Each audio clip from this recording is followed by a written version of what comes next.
Hello and welcome to the Creatives Off the Clock podcast. I am your host, Stephanie Whitehouse of SPW Design Media. Whether you are a creative person on or off the clock, we are so much more than what we create. On this podcast, I lift up stories, experiences, and passions of folks in our creative community and really dive into what caring and cultivating space for our creative self looks like. Thank you so much for listening.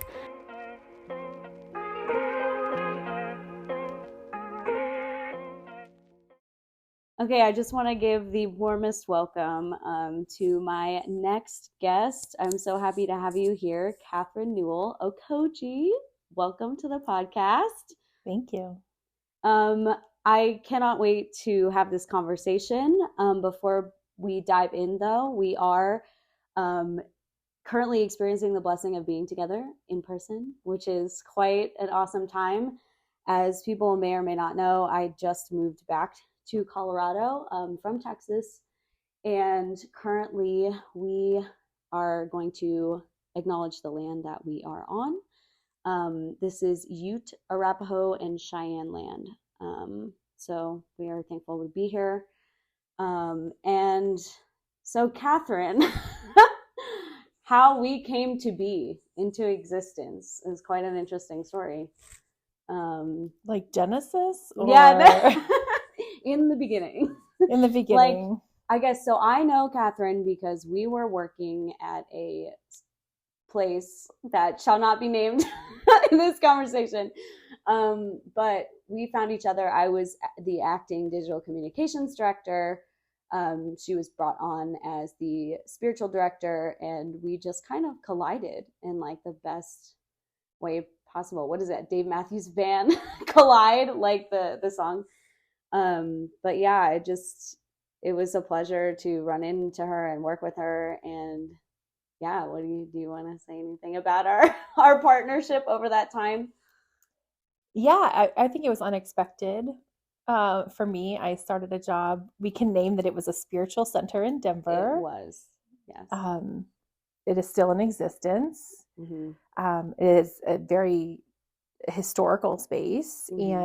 And Stephanie and I were the youngest on staff. Mm-hmm. And I was the spiritual director, and which is kind of like an ED position. So it was great to work with a marketing guru such as Stephanie, someone who is so fun to work with. That really, I like marketing, but I definitely, having a master's of divinity, wasn't trained in that. Mm-hmm. And so I really like it and respect it. But no, Canva is not my love language the way that it is Stephanie's. You love Canva. You're good at Canva, though. I love it, but you have like an innate gift with this kind of thing. So I loved working with you because you bring that out in people that you work with. So yeah, who knew that we would kind of join forces in this job and then also stay together afterwards. Mm-hmm. And for those of you who don't know, Stephanie created my website. So you should definitely check out katherinenewell.com. Yes. It was a total revamp and a pivot really after we both left that spiritual center into the life we live now and the calling that we're in. Absolutely. And I think that ties in really well with our creative journey. I think we were on one trajectory, and our experience at that place of employment was on a whole nother page than we were, I think. And we wanted to create and cultivate the space of creativity and welcoming and belonging. And, that's not for everyone, I guess. So, it was just a joy to be able to still sustain the relationship. And, you are doing your own thing now. I'm doing my own thing now. And it was such a gift and a pleasure to be able to work with you on your site. I'd love for you to tell the listeners what you are working on, what you do, and then expand upon that. I would love to, as it is always unfolding, to be honest. I am, like I said, I have a master's of divinity. I'm an inner spiritual minister, and I've previously served as a trauma chaplain in a couple different hospitals. So I have that kind of experience, but I also do a lot now, mostly facilitation, speaking. I'm writing a book. And of course, I am a ritual crafter. So that is my main mode of being. And my calling on this planet is to make magic and make meaning with people. So thank you for helping me get some of that word out in the world. I think that we really, really need it now more than ever. We feel really disjointed and really disconnected from ourselves, from our whatever we believe our creator is, and certainly from the earth. And so the fact that I can do the work that kind of brings all of that together is just a gift. So thanks for inviting me on, because I think that creativity is distinctly connected to divinity. And I use very like open words for God. So if you're out there already like freaked out that I said the word minister, take a breath. It's okay. I'm not going to hurt you. No spiritual trauma here, and no spiritual bypassing either. So we're gonna go right in the middle of that. But we get to make magic through creativity, and that is a moment over and over again that I have connected with the divine and reclaimed my faith in the universe and remembered my power. It is over and over again through creativity. And as someone who just took a long time to realize that creativity was so much of the source, I didn't want to call myself an artist. I didn't want to do any of that. Oh no, that's not me. You got to be a painter or a dancer or an architect or something for that. I work in energy and alchemy and emotional healing. So I don't really do a lot of tangible things sometimes. I think it can have very tangible results, which is why I love ritual, because it's like adding in the tangibility. But the creativity piece was really the key to unlocking the manifestation, the connection. I did not know that before. Yes. So it's been a process and unfolding. We run from ourselves. Yes. Don't we? And the truth of who we are. Not you calling me out right now. I was calling myself out. I think all of us have a little bit of that. Like we get in our own way with the labels and like what we are allowed and not allowed to call ourselves. And you mentioned manifesting. I really have to drop this here for folks. If you are curious to learn more about like the beautiful connections that Katherine makes between, crafting ritual and manifestation, you really should listen to her appearance on the Remembering and Re-Enchanting podcast. That is hosted by Sarah Wolcott, and it's called Untangling Manifestation, a Conversation with Katherine.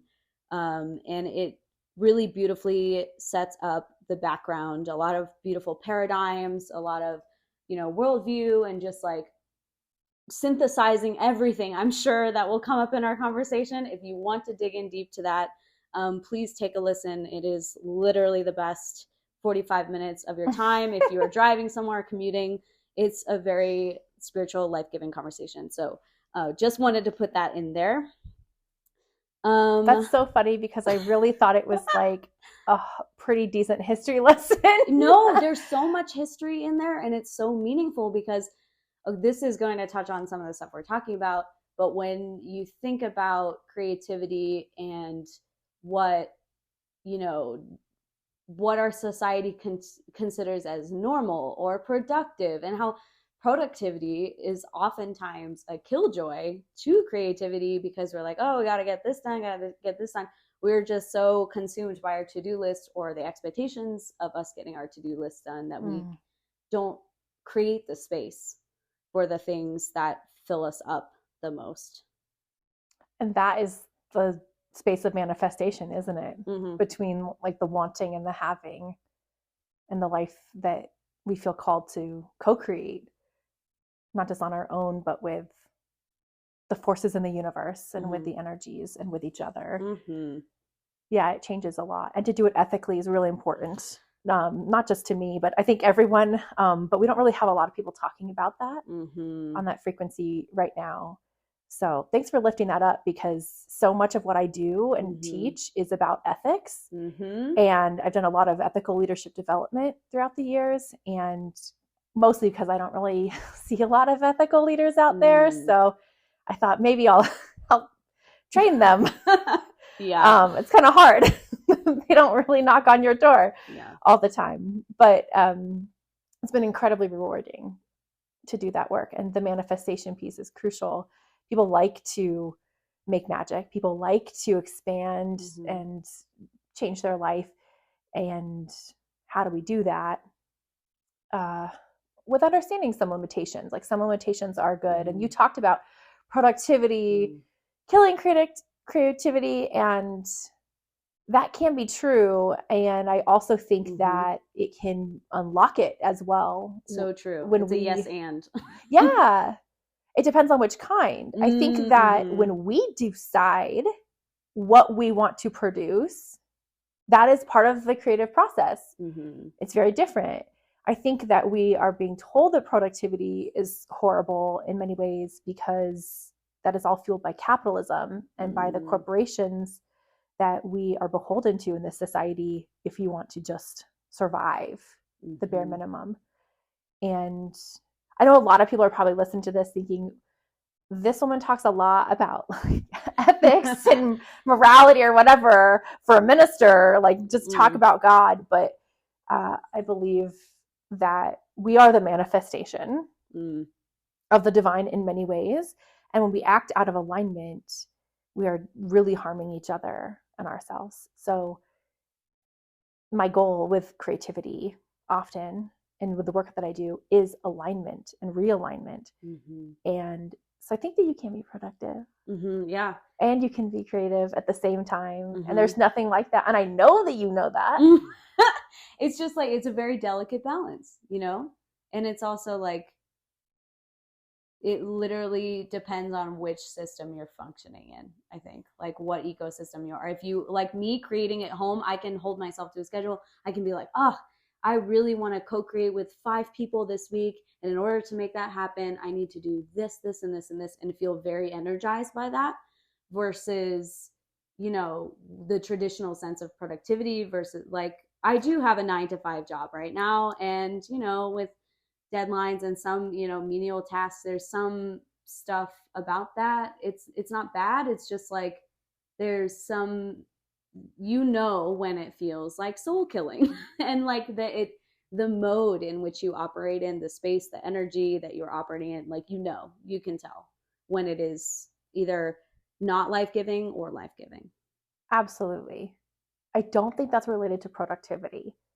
I think that's related. Say more. Like, even the way you describe productivity, I would not describe my life like that.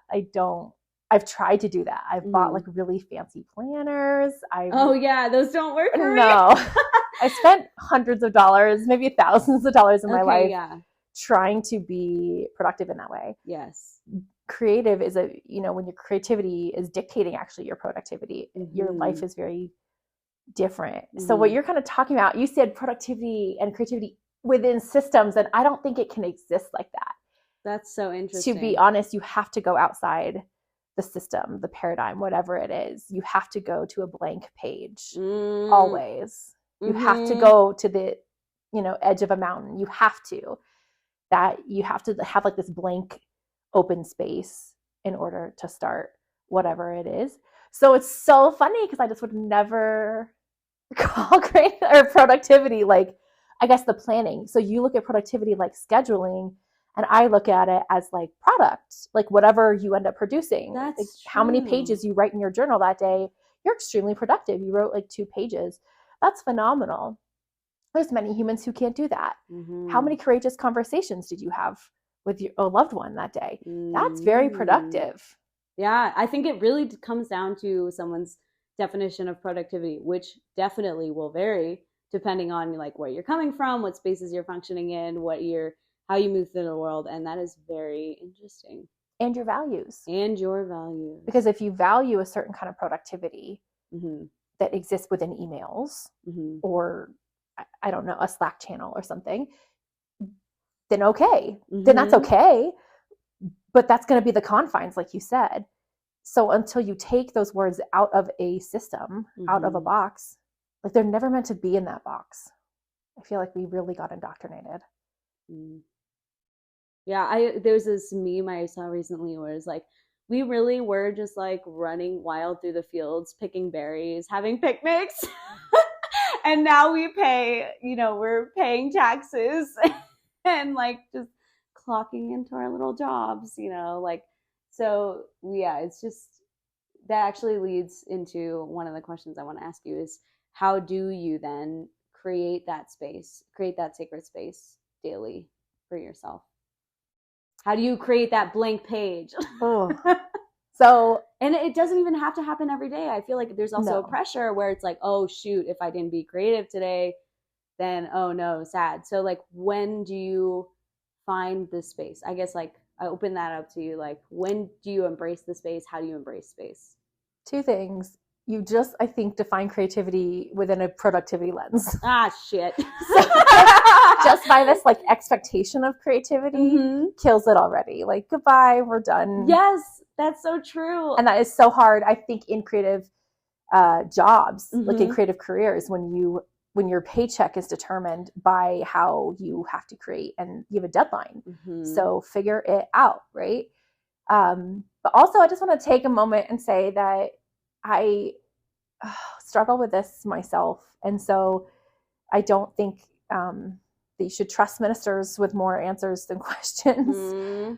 I really still struggle daily with this. Absolutely. I'm a ritualist. I love ritual. And yet lighting a freaking candle, opening my journal sometimes is where I experience the most resistance. What has helped me is the connection and the awareness that when I actually limit myself, when I stop myself from doing that, it is a form of self-hatred and just self-abuse, really. And it took me nearly a decade to realize that when I don't write, and whatever it is for you, me, I'm a writer. And I kind of am too. So yeah. I feel that. There's something about a journal to me. It just unlocks something. I can listen to myself. I can listen to spirit. I can listen to the truth that I run from all day sometimes. There it is. It's always inviting me back. It's never judging me. It is always open. It's just me and the pen and the paper. And it is a very sacred and sensual place. It is the place I find myself, I feel at home the most. It will never judge me. Yeah. It's always there. And when I run from that, I ask myself why. And all my excuses never seem, they're not really good enough, right? Wow. Yeah.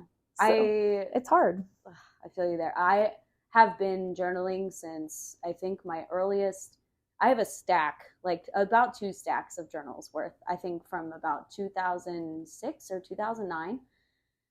I just remember feeling like I grew up in a big family, and I did feel like watched all the time also, because like growing up in a big house and everything like that. So a lot of the years I'd write, but I would censor myself, which is so crazy to think about now.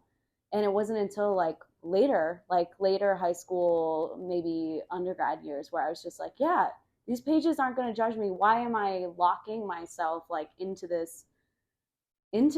Like, that is serving nobody. And so like the amount of freedom that you feel, like you were just saying, you feel peace, you feel sensual, you are literally able to see yourself reflected back at yourself in those pages. So that's really life-giving, and I'm glad it completely is that we can do that. And then sometimes we get in our own way, but like when we come back to it and we do it, and we're like, it's like going to the gym. My partner says that, like, when you it's just a muscle. And then you go and you're so glad that you did. And then, I would walk away from a journaling session being like, wow, nothing can hold me. No one can restrain. Like, literally, I have so much power, like, in myself. Like, I'll feel really hyped up when I do it. But yeah, I think also what gives me grace sometimes is I'm a very connected person to nature. So that's like the root of my spirituality is indigenous awarenesses. And so the seasons teach me a lot. And, you know, we're ending fall right now. Mm-hmm. Actually, it depends on where you're listening, because we just had our first snowfall today in Colorado. Yep. But it might be like a couple more months for you wherever you are. Mm-hmm. And so seasons sometimes are barren. Like there's always a winter every year, and it's still really beautiful. And it's important that we let the ground get really icy and cold and crisp, and there's not really room to plant. Mm-hmm. And that helps me at moments when I'm like, oh God, I haven't written in a day or a week or maybe a month or something like that. Mm-hmm. And you know, it helps me release the judgment of myself with that, of like, okay, I wasn't meant to. I also know the feeling of like you just wake up and you have to create. Yes. You cannot do anything else. I have tried to turn on the TV or call a friend or read a book or whatever, and it's like my whole body is screaming at me. Mm-hmm. I have to go to the page. Mm-hmm. And so I do it. I have to do it. It's just, it comes out of me. I will say that when I was employed at this spiritual center that we both worked at, I had to give a sermon every Sunday, and it was fun. Sometimes it was interesting. It was complicated because of the situation, but it was really beautiful to take that time and to suss it out. I really love the dumping process. So I really encourage people when they're writing or when they're creating the first time is to just totally like word vomit on the page. Mm-hmm. Just get every single thing out there. That really helped me in grad school a lot. I had to write and write and write forever and ever. Mm-hmm. It felt like.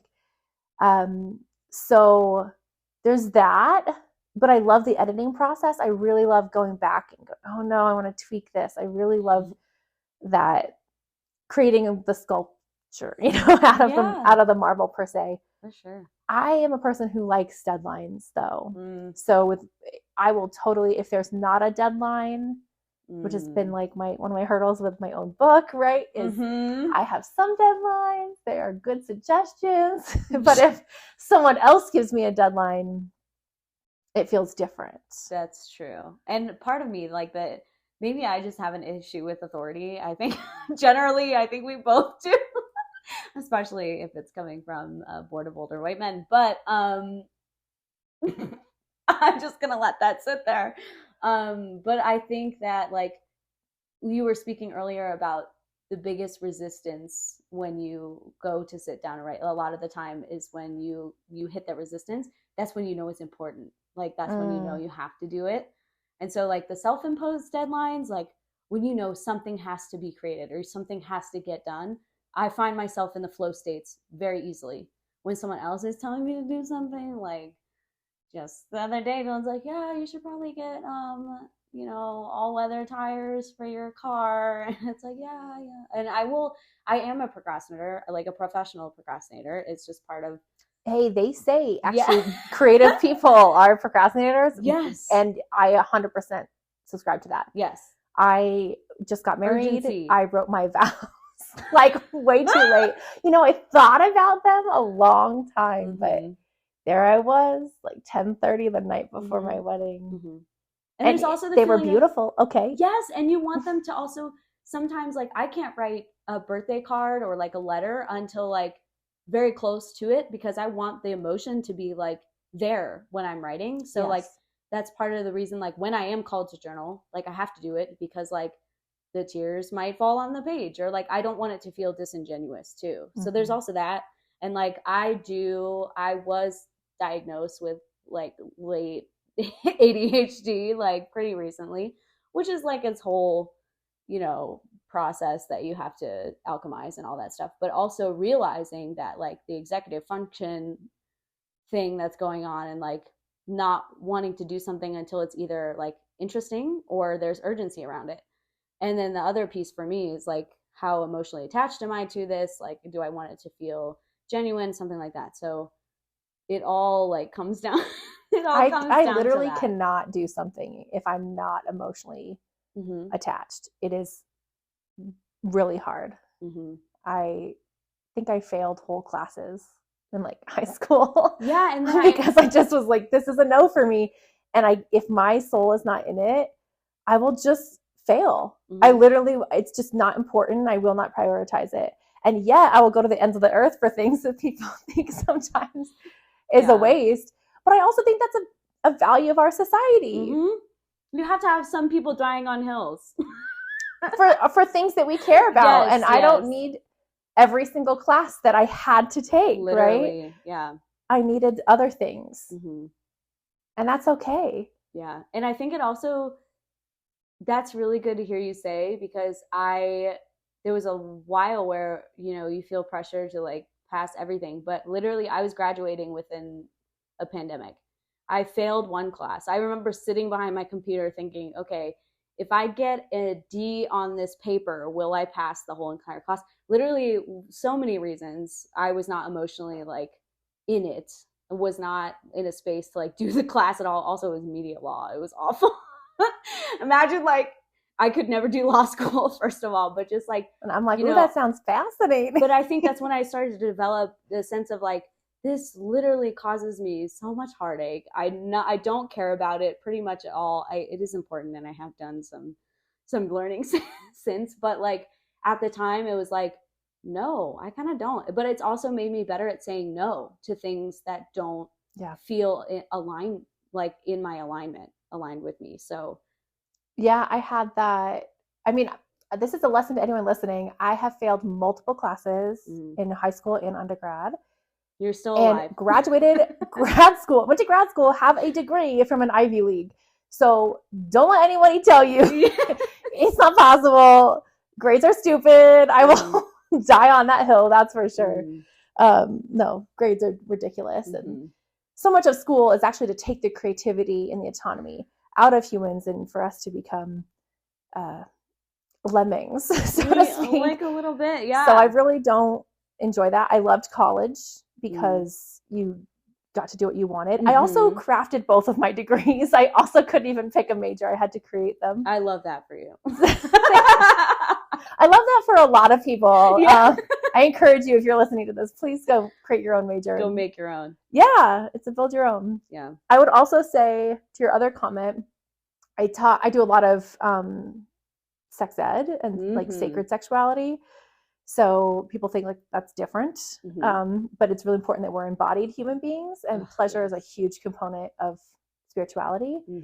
And one of like the rule that I tell people with consent is it's a hell yes or a hell no. And that's it. There's no like, maybe, yeah, could I? No, if it's not an absolute 100% yes, it's a no. And I think that rule can be used in creativity as well. If it does not resonate with you, if you are not feeling hell yes, I have to do this right now. This has to, or maybe not right now, but it has to go on the list. It's got to get done. Like this matters to me. Then it's a no. And I think that that is such a lesson, hopefully of our society, hopefully of consent culture that I pray we build, but also of the pandemic, that we learned real quick, we don't have to do a lot of stuff that we were told that we had to do. Yeah. So I really view this time as a very creative Renaissance time. Yep.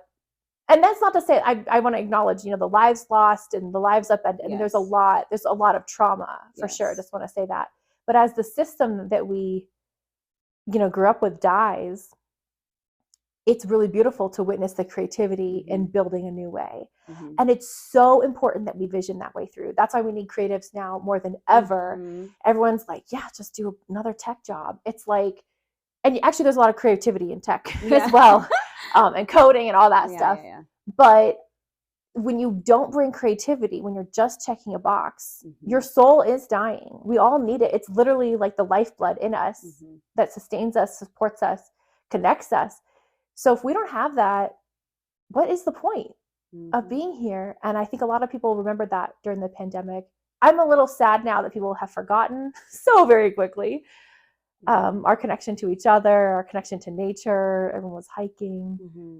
So I would like to see more creativity, to be honest. But I think the corporation said, okay, enough of that. we let you have too much free time. stop knitting and get back to work. Knitting.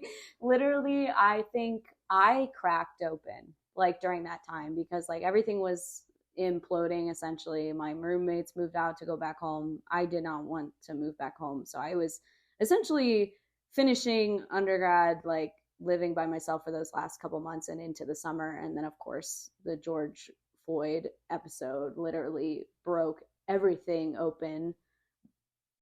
That was already broke. That was already broke. Literally, I was like, be real about there's that. literally 400 years of a lot of broken. Yeah, but it because everyone I think was a little broken open. It just was so much that more prevalent for people who maybe had never even like. Yes, for white people to just like for literally, white people that was a big moment. Yes, I think for BIPOC folks as well, but white people were like, we had never heard these things. We had never had empathy on this level, which is like disappointing. But like from the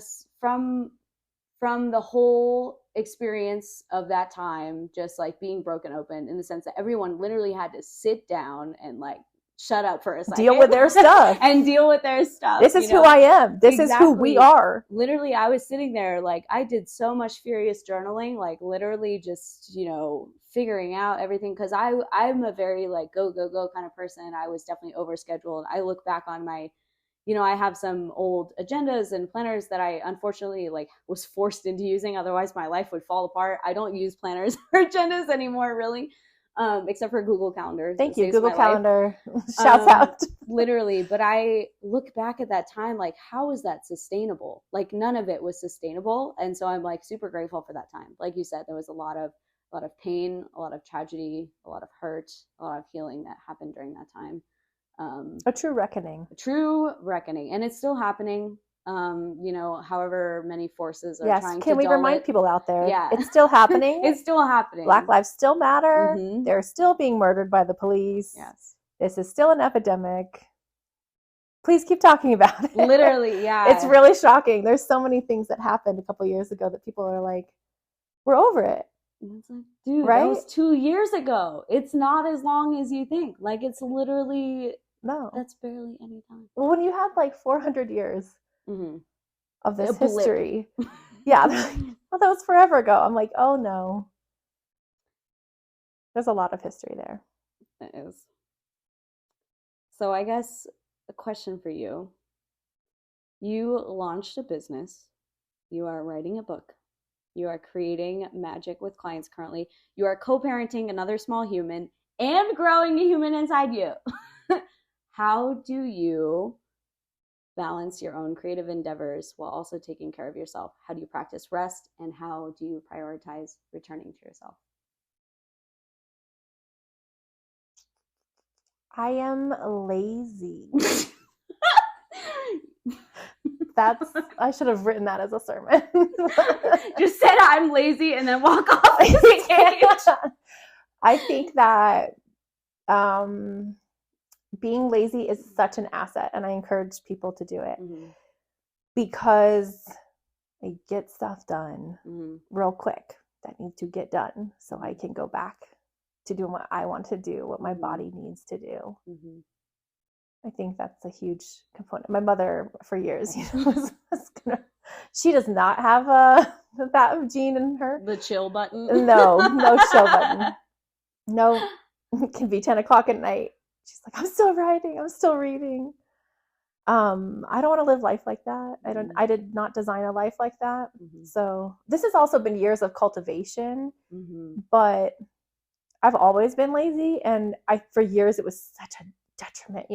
We started this conversation talking about productivity. Yeah. People are like, oh God, don't be lazy. It is a blessing to sit and just sit and sit some more and have your favorite drink and have a real long conversation and eat yummy food and read a book, write in your journal, like whatever that is to you. Like having children just reignited that in me in a different way. Like, yes, there's way more to do, and it's about intention. And people do a lot of stuff in our lives and we do not do it intentionally. I wanted to ask about intention versus routine, like where that is for you, like what? A routine is not intentional. Yes. a ritual is. I tell people that is the main difference. Ritual is intentional, a routine is not. You can design a routine because you have to, because of the confines. But if people use these terms interchangeably and they're not at all. A ritual you are fully awake and aware of. It is an embodied practice. So whether that be brushing your teeth for you, great. You might be praying while doing that, or singing or dancing or whatever, but you're aware of your surroundings. I don't know how many times a day, right? We just kind of blank out of life. We forget where we are and what we're doing. That's a huge component.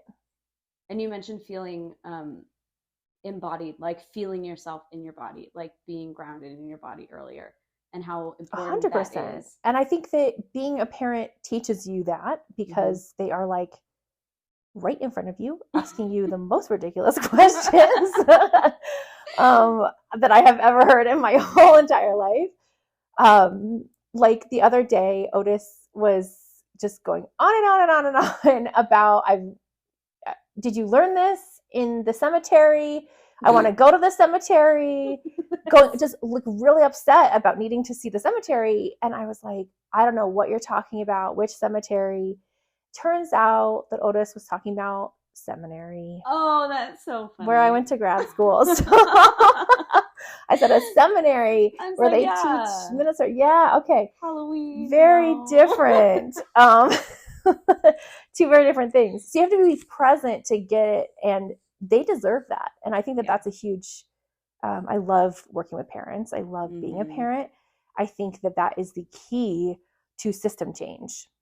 This next generation, that we have just this cycle of violence, this cycle of abuse that we keep perpetuating in our society. A lot of it is an unintentional cycle.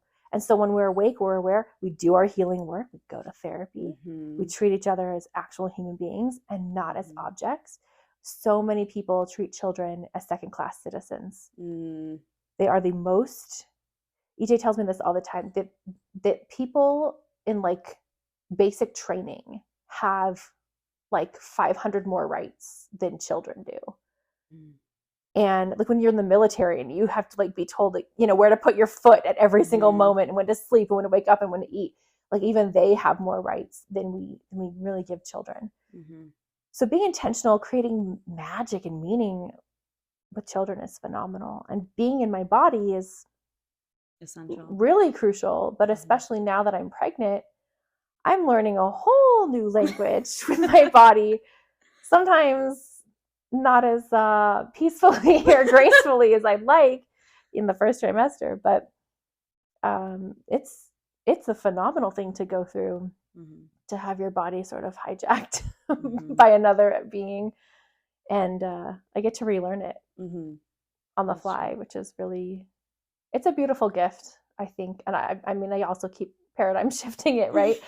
Because if I think of all the non-consensual things my body is doing. Yeah, that's funny. And also not funny. No, it is hard. Yeah. But it is also really beautiful that my body can even do it. I think it's a miracle. So it's exciting. And being a parent is such a gift. And the parents that understand that gift and that treat it as a gift, they are the way showers. They are the ones that are going to create wonderful children on this planet, our future leaders. And I think that's where so much of our hurt comes from. And our lack of our creativity, the lack of awareness and the lack of self-respect. We weren't taught it. We weren't taught bodily autonomy. We weren't, we're white women in America. We were taught, suck it in, do not move, be quiet, don't giggle, take up space. Don't take up space. Don't you dare gain weight. None of that. How dare you say something that doesn't agree with the majority? You have to make everyone feel comfortable all the time. Oof, yeah. So when you're creative, when you're outside the box, it transforms everything automatically. And that's why I love ritual. That's why I love delving into the world of magic, because it steps out of the bounds. It says, oh, look, I can do this. And I didn't need to ask for permission to do it in. Yeah, there's so many things that I'm definitely still unlearning. Definitely like that internalized misogyny for sure. There's like so much unpacking unpacking that goes on there. And also just like internalized capitalism when it comes to productivity. If you think about the way we started the conversation, just like where my head's at, like, and you won't even realize your head is there. We were talking like, we're like with indoctrinated. EJ, literally it's the water we swim in that we don't know. And so it's like the beautiful thing about creativity, embodiment, ritual is being so aware of where you are and how you're doing things that you can literally take a step back. And so when folks don't have that space, you mentioned our parents and their parents. They, my great grandparents were in the Depression, like in the height of the Depression. They were literally in survival mode all the time. Think about how that is stored in the body, how that is passed down through generations. So it's like, we're living through it again, though. Yes, and we're seeing it like all over the place. And so to be a creative person in this time, that's one of the reasons like I started this podcast in the first place. It's like people go out of their way to create still, and they do it because they need to like be, like you said, it is literally, it's breathing. It is breathing. We are all creatives, and we have lost that. Mm-hmm. The more that we rekindle that and reclaim that, just put your hands in dirt, put your feet in the grass, like just be messy with it, get weird with it. It's that whole like, who are you when no one's watching? I am a weirdo. Good. Yeah. Like that upends the system. That says like, screw over the patriarchy. Like we're done here. That says capitalism doesn't matter in this house because my time is way more valuable than any number that can be put on it. It is sacred. It just upends all of that. And it's just be messy. Yeah. I think that's so, so, so, so, so important. And you're talking about decolonizing. Yes, that's exactly it. We really need to continue to focus on that. And I'm glad that you named the 3 nations, the land of the original caretakers that we're on tonight. That's really, really important. The people understand that. And at any point in time, you can go on, you can Google it if you're wondering which land you're on. It's really important that we know who we are and where we are in the historical context. That actually gave me so much more power when I understood where my ancestors came from. To be white on this continent is weird. It is to feel very out of place in many ways. And so once I connected with really where did I come from, it changed a lot for me. And I wonder if that's similar for you. That could be a whole nother podcast. Okay. We'll do that one later. Yeah. So for listeners, I was adopted actually at 8 months old, but from a European country. So like that's also that's a crazy thing too. And just like not quite knowing, where I come from. Like I've not delved into that work yet. I'm sure it's going to hit me in the face later in my life, and there's some stuff about like, oh, am I ready to tackle that right now at this point in time? Am I, just gonna put that off a little longer, et cetera. There's so much that goes into that, but literally the shadow work, like you doing that introspective work to figure out, to really be aware of like, what shaped you? How did you get here? What are the values that you either find yourself entrenched in? What are you unlearning? It's all part of that. And what are we responsible for? That's so true. As white folks, we're really doing this decolonizing work of owning our white privilege and of the things that our ancestors did, and to get clear about what they did, what they didn't do, what we really still need to remedy and alchemize. It shifts all the time the more that we know. And even if it's not the full exact truth, I don't think that no one needs to know exactly where they come from. Exactly. I mean, some people don't, or they can't, I have an approximation that the internet helped me with. And you do too. And that's all we know right now, but it's something. It's what you do with that counts. 100%. And isn't that being creative? That we all have this essence, and we look at people like, one of my favorite creatives is Lin-Manuel Miranda. And I'm like, every time I'm like, oh God, like, what do I have to offer the world? Whatever. This nerdy guy Mm-hmm. from the Bronx, Harlem, I think he's like from Spanish Harlem, changed the world. Mm-hmm. He's changed so much of our cultural consciousness and our conversations. He's changed vernacular. Mm-hmm. He's changed even how we view history of our own nation, of how we view New York, how we view ourselves. It really is profound. Mm-hmm. And I think of just that one man and how he was so free. Mm-hmm. He knows no bounds, Mm-hmm. really. It inspires me so much to see someone. Is that my gift? Am I going to write a musical on Broadway? Probably not. Oh, well. Put it on the list. On the list. But probably not. But that was, I just have so much respect. Watching someone at the height of their craft. And it's not just on the stage, right? What he does translates to all facets of our lives. That is an empowering creative. And so every time I think, oh gosh, does this matter?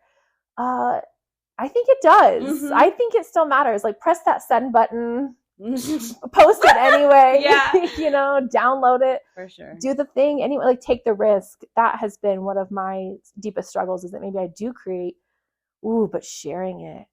Ooh. Well, I just spoke with my best friend on literally the last episode about this, about, we talked about, do we want to create and then share instantly? Do we want to create the space where we just have it to ourselves? We just kind of get to chew on it a bit and then, share. And it's different for people. Literally, she was talking about, like, it brings me so much joy to, like, share. I just will create and share. And for me, as a recovering perfectionist, I will create something and be like, oh, no, I can't share it. It's not good enough yet, and that is like another thing that's, in the process of being unlearned, but just like that, you just create, you just take that little step, and then you take the next step, and then, whatever you're comfortable with. But like, there's that thing. You said sharing, and we both were like, Oh, 100%. But also, that's interesting because it's not, I don't believe it's really, I think it's like a 20% personal choice. I think it's 80% dictated by society. It's, if you haven't seen the Ronnie Chang, like, stand-up special on Netflix. I should watch this. No, I've not seen it yet. Love Ronnie Chang. Very ridiculous. I was not sure many times if I should, like, turn it off or keep going, but it was really beautiful. The point is that a lot of the essence of what he spoke about was being creative is very difficult because our society is rooted in consumption. So I have a really hard time posting things that I think people will consume me instead of commune with me. Wow. And that hurts my creativity. That sucks. That is like a little bomb drop in, like, my head. That's so true, though. And then I think I connect to that on a different level within the same line of, like, not wanting to take up spaces. Like, well, I don't want to crowd people's feed with a bunch of ridiculous fluff as I perceive, like, if I'm perceiving what I create to be, like, meaningless, which is not, as we've talked about. I think it's important to create. But that feeling of, like, oh, I don't want to, like, be cringe on other people's feeds, that's also. But that's their choice. Exactly. Right? They can mute you. Yes. Or unfriend you or unfollow you or whatever. But that, I've talked with other folks, and that is also like a push or a pull factor based on whether they want to share or not, or create or not, which is fascinating, sucky, still fascinating. Yeah, we miss, I think, the time of just creation without the backlash or the peanut gallery. It's always been there in different ways, but with social media, it's just amplified it. Ubiquitous. Literally, oh my gosh, everyone has something to say about anything. And that's, I think, why some people are so hesitant to put something out. Like, oh, someone's going to hate on it. We all know that we focus on that one bad comment more than the 10 other wonderful, supportive comments that come in. But being creative is being a risk taker. That's true. And that is what well, Ronnie Chang also brought this up, so I'm really gonna give credit to where it's due. I'm not just gonna appropriate, but he did talk about that as well, that it's really horrible to watch someone create and like be torn down for that when actually we're the brave ones. Mm-hmm. It's like I very view much, people's lives, you just put up or shut up, literally. And so if you don't have, if you're not really going to put your life on the line, like I put my whole body and soul and spirit into this work. So like, thanks for your comment, but that doesn't, you know what I mean? Like that's a tiny blip in the whole scheme of things. Literally what you just said reminded me, and I think I most recently heard it from Brene Brown, one of her podcasts, but it is a Theodore Roosevelt quote. It is not the critic who counts, not the man who points out how the strong man stumbles, or where the doer of deeds could have done them better. The credit belongs to the man who is actually in the arena. Yep. Whose face is marred by dust and sweat and blood, who strives valiantly, who errs, who comes short again and again, because there is no effort without error and shortcoming.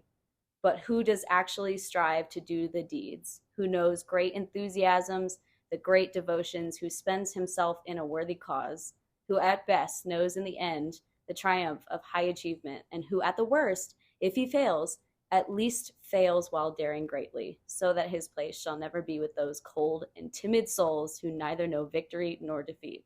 What a mic drop, Teddy. Literally, I have to think about that, though. Like, I have to force myself to think about that. It's like, I'm out here doing the thing, like, and you're probably just sitting on the couch hating. If it's that person who's making a comment, or just like, it's going to be the anonymous person who has like 2 followers and like a dad profile or something. Like, those randos or bots or whatever they are. But yeah. It's very interesting. Yeah, I love that quote, that in the arena.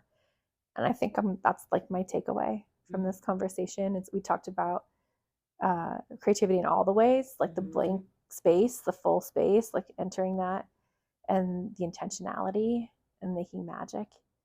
And that all goes to, you have to be in the arena. Mm-hmm. You have to step foot, you have to take a risk, you have to be there with your whole body, your whole essence. And that is so, so, so crucial. Holy cow. Well, thank you for bringing your whole body, your whole essence, your magic to this conversation. I know we're going to talk more offline, but thank you so much for being with me today. It was a gift. Absolutely. Thank you for having these conversations. I think that it really is activating a part of who we are in our society that is begging to be birthed. And if I could say anything to people out there, it's just listen. It's show up. It's be in the arena. Be in the arena. Enter it. Like, don't be afraid of that. It's way worse to be on the outside. Amen to that. Yeah. All right. Well, I am overjoyed and so thankful to know you and the magic that you bring out in others, that you help others cultivate. You are currently helping other people create magic, and I just want to let people know where they can find you, how they can get in contact with you, to make that happen. How can we? Well, you can Google me. Yes. Katherine Newell Okojie. Okojie, everybody. You can check me out at my website, which Stephanie helped manifest. It is katherinenewell.com. So that's KATHERENENEWELL.com. Mm-hmm. So I have lots of forms on there, lots of different offerings. Yes. I do facilitation and speaking, as well as ritual crafting. Mm-hmm. Personally, and also for orgs too. Mm-hmm. So if you have an org that really needs some help, like realignment wise or team building, mm-hmm. ritual is such a great way to do that. So it's a very creative way. I literally facilitate creativity for a living, and it feels fabulous. Yes, I have my dream job, if you're wondering. Yes. I created it. I'm going to post all of those links. You can also find Katherine on social media as well. Oh, yes. Minister.of.love. Yes, I will put that in the description here. So if you want to check her out, which I highly encourage you do, she writes great things. Please go read the blog. Yeah, I just, because, creativity is something that is very intentional and embodied.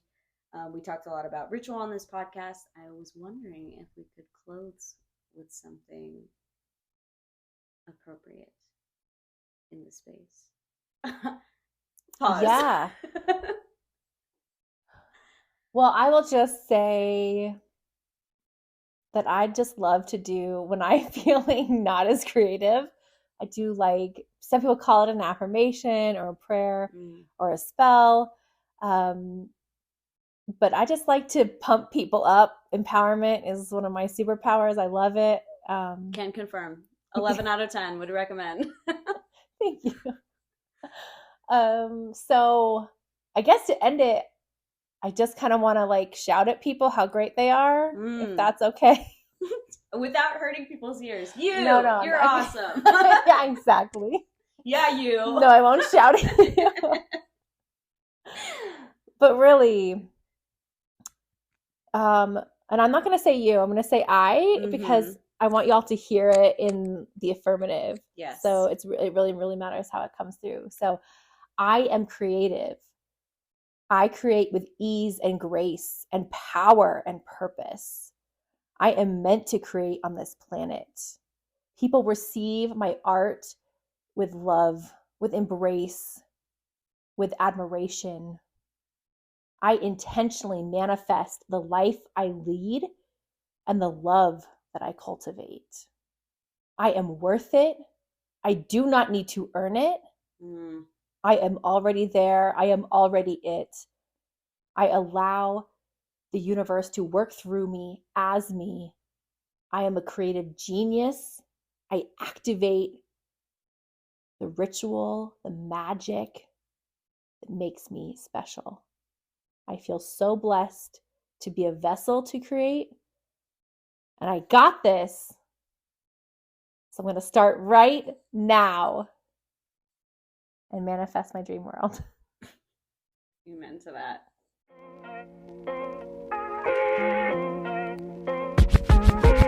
Thank you so much for listening to this episode of the Creatives Off the Clock podcast. If you would like to continue the conversation, you can find me and more podcast content on Instagram at SPW Design Media. Henry Matisse says that creativity takes courage, so I wish you the space, time, and intention to be courageous, to be curious, and to make some creative choices. I'll see you next time.